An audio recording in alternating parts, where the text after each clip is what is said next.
Ishte një takim feste që mblodhi mjerat socialist në kremtimin e 35 vjetorit të partisë së tyre, por rreth 60 minutat fjalës së tij, kryeministri Edi Rama ja dedikoi projektit të Zvërnecit dhe protestuesve që kërkojnë largimin e tij.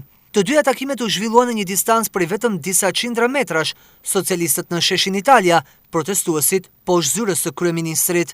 Cili do që është interesuar vërtet për të mbrojtur interesin publik, që është interesuar vërtet për mjedisin, biodiversitetin, në zonën ku të zhvillohet projekti Zvërnecit apo në ishun e Sazanit, i them se faktet që ne kemi dispozicion duhet të jenë normalisht mos e të mjaftueshme për të qetësuar shpirtin e kujtdo në këtë drejtim.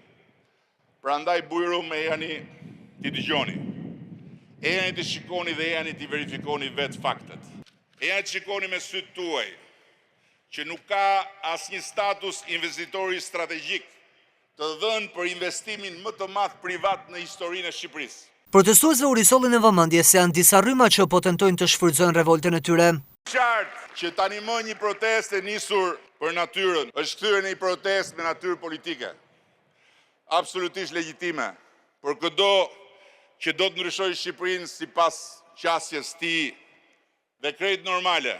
Forcat të ndryshme hedhin në bulevard Gurët, deri dhe nga Kosova dhe nga Tetova dhe fshejnë dorën. Njësoj si opozita e këtushme, që derdh në bulevard prurjet e kënetës vetë, grushtetasit e raskapitur të 98-ës. Ndërkohë që dhe partitë e reja, që mbetën të vogla, po u bën të vjetra, kërkojnë dhe ato një copë aty.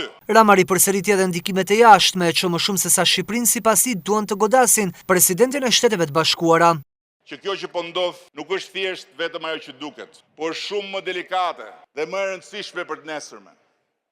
Se sa një investim në Zvërnec, gjithë kjo lemeri në gjuhë huaja, në mbështetje të protestës, është projektimi i një lufte politike që nuk është lufta jonë, i një lufte ideologjike që nuk është lufta e Shqipërisë, i një përplasje mes të mëdhejsh që nuk është fare puna jonë. Nëse këtu fjala nuk është për Zvërnecin, këtu fjala nuk është për flamingot, këtu fjala nuk është për turizmin, këtu fjala nuk është për mjedisin, këtu fjala është për presidentin e Shtetet Bashkuara. Dhe që Iranin zyrtar dhe forca jopolitike në Greqi që për arsye të ndryshme përsërit se po godasin investimin. Shqipëria nuk ka qenë kur për shitje, ky vend nuk ka qenë kur më një krijesë e korrusur përpara askujt, se si për Sazanin nuk ka asnjë marrëveshje ende sot që flasim. Po ka vetëm një negociat. Ishulli nuk shitet. Gjë që për hir të vërtetës as nuk e kanë kërkuar.